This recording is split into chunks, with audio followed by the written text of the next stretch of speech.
Today, I was made aware that there's a new article in the news in Gary, Indiana. Let's see what it's about. There's 2 pages in the article. I have my laptop here. I'm gonna read it from there. Okay, so I'm reading the article, The Times. Ooh.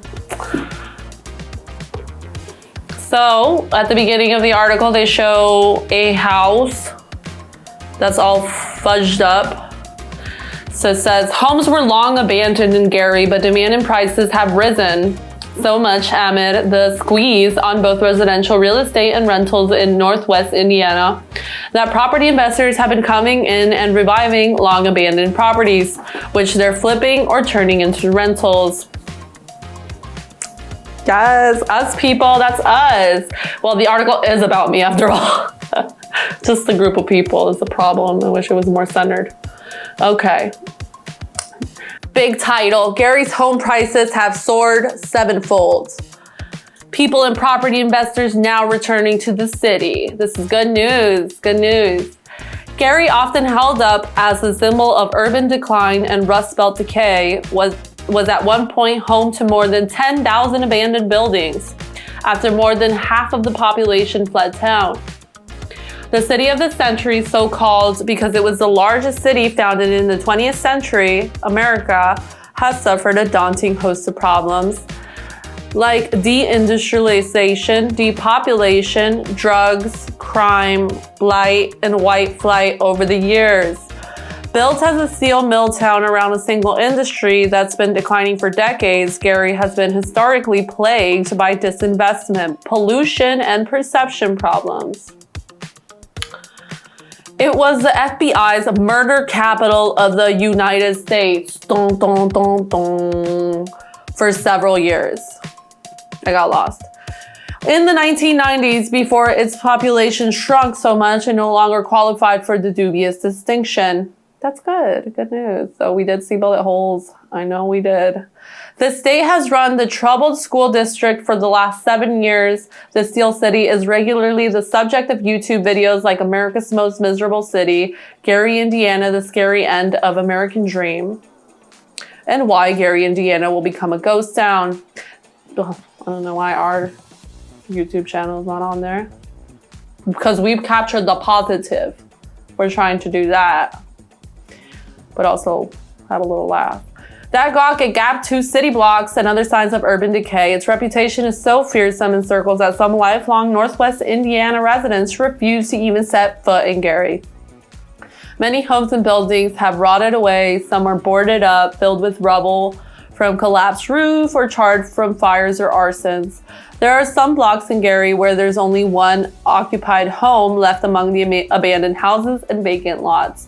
Gary even launched a dollar home program in 2013 to try to get more people moving into long abandoned houses and stabilizing the population, which has slipped under 70,000 and left Hammond as Northwest Indiana's most populous city.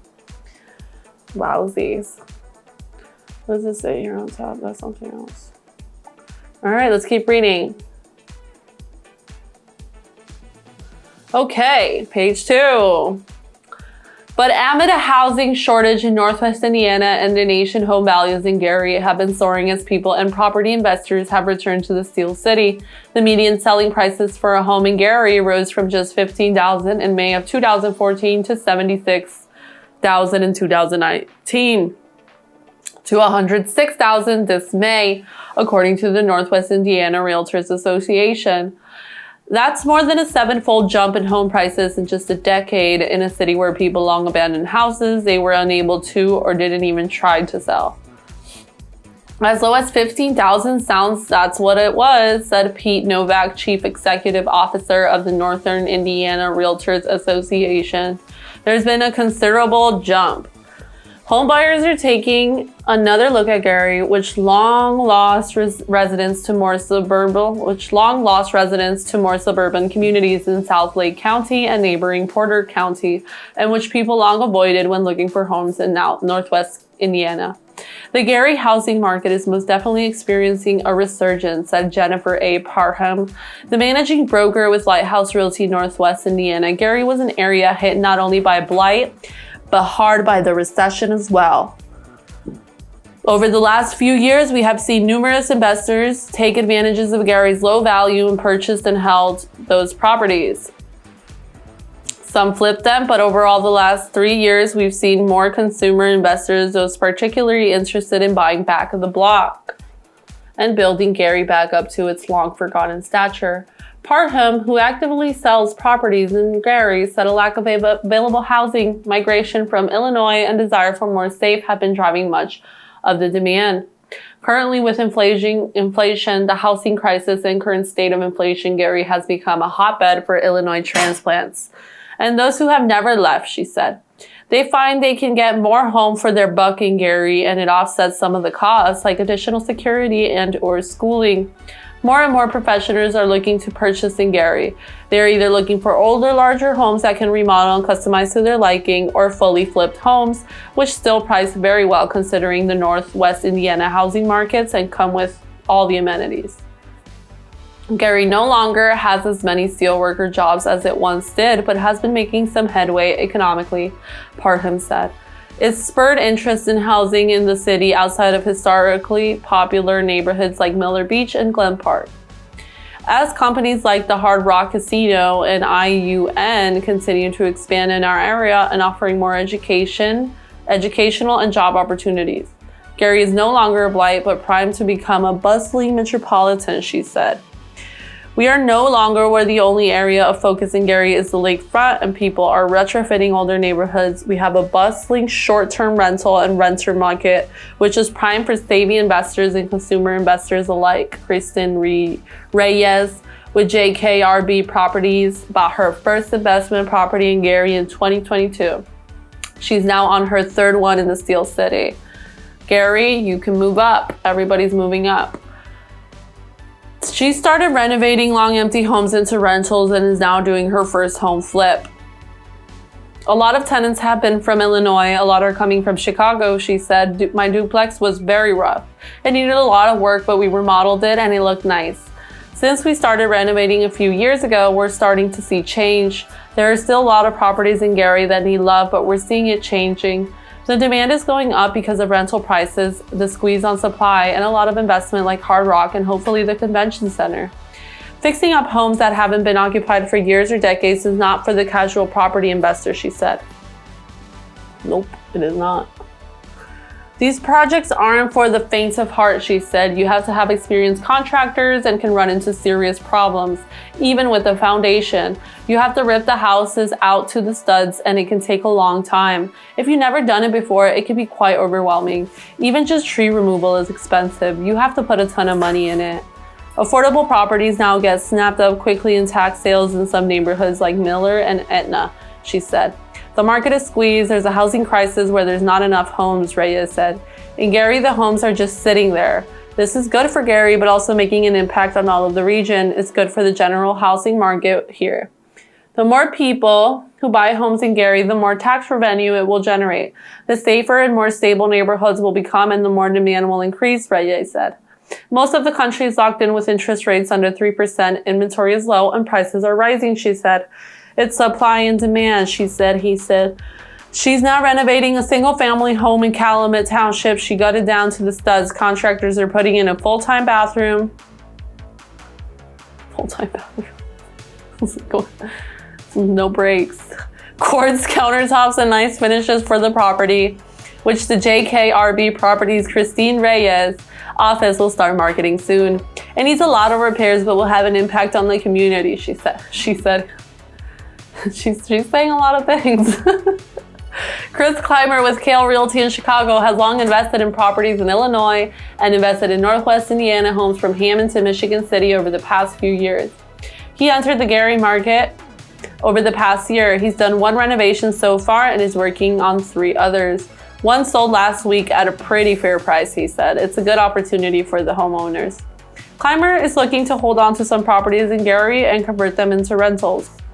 There are some areas of great opportunity, but also some challenges, he said.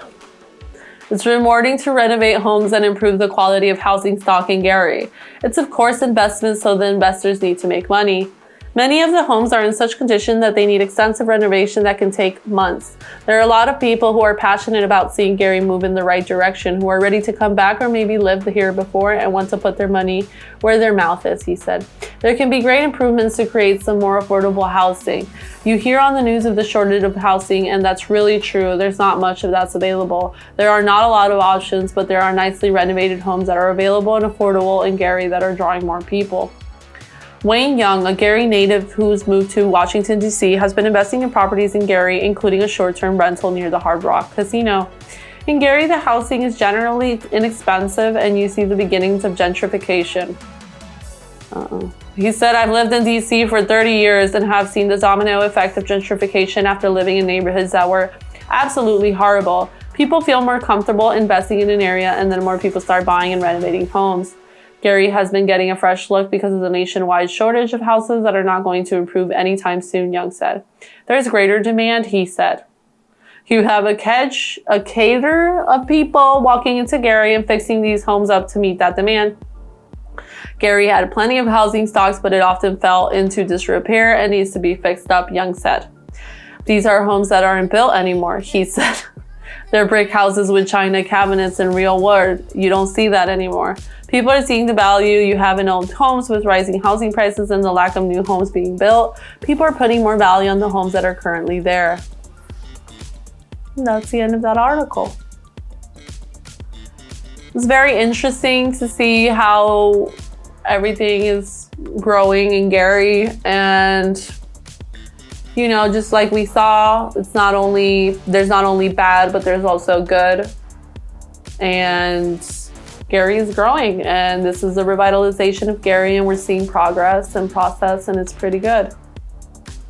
And here it's saying that there's housing shortage all around the nation, but yet in Gary we saw houses that were being demolished and kind of just contradicting themselves, doing the contrary of what they're saying, therefore creating a more shortage of houses, which is funny. The gentrification, you know, I didn't like to read in this article the gentrification of Gary because it really depends on what you're trying to say. I mean, I think they just threw that word in there without really knowing the meaning exactly of what it is. I think the people this guy is saying the gentrification of Gary, he's from Gary. So how is that any different? He's just making it better. He's revitalizing it, which for some reason people think it is gentrification, but really, I don't know if I see more of the different types of people you're seeing. These can all be the same type of people. It's not gentrification. It's more of a revitalization, which I think is kind of stupid in this article. But hey, you know, people use the words they want to use just to attract certain people. Some people do like that word, that type of word. But I think that the people that are in Gary are also... And they're saying also, it's funny that they also said that you need really good contractors, where we've probably encountered about 10 contractors in Gary that have been not there. They've not been there. They've just skipped work and they're just missing. And so at that point, it's like, that's the issue. Okay, you find a house, you need to get it fixed, but where's the contractor? Nowhere to be found. You pay the contractor, nowhere to be found. The contractor does not do a good job. You pretty much need to have somebody that actually is not knowledgeable about building to be on top of that contractor. Because some of the contractors that are there, you know, they'll caulk a big hole the size of this hole and they'll just put caulk all over it. It's not, some contractors are not it. So really, it's hard to find contractors in Gary, and shortage of houses. I mean, you guys are throwing houses, you guys are demolishing houses, and gentrify what? Like, what do you mean? These people are still there. You're not taking anybody out. What are you talking about? You're just bringing more rentals in there, and these people are just moving here, moving across town. Doesn't mean gentrification. It means that, you know, you're making a profit. That's what it means. And just because you're making a profit does not mean that it's gentrification. It means that it is revitalization. Also, this guy here, he says a Gary native and he's investing in Gary, but he lives in Washington, D.C. He just has one short-term rental. They're acting like they own the fucking whole block. What is this? He's like, they're asking all the wrong people these questions. These people are just like, oh, I just own one place. I just started investing in Gary in 2022. She owns 2 places. Like, come on, why are you not asking the investors that actually have a shitload of properties? What a joke. I think they went and they started asking like little random people out in the street and like, oh, you own a house? Yeah, sure. You know, they just saw a nice house, went in there, asked somebody what's up. I think these people don't know what the hell they're talking about. But at least you see some positive. But a lot of this is, these projects aren't for the faint of heart. You have and can run. I like what it says here. It says, oh, it's very expensive. Even tree removal is expensive. The whole fucking country. Like, what are you talking about? Everywhere. You're gonna be good. It's a house. You're buying a house. You need to deal with all of these things. These people are like, she just said, oh, let me buy a house, even tree. Like, what are you talking about? Everything is expensive. Taking out a bush, buying plants. You go to the Home Depot, you buy a pack of hydrangea, $50.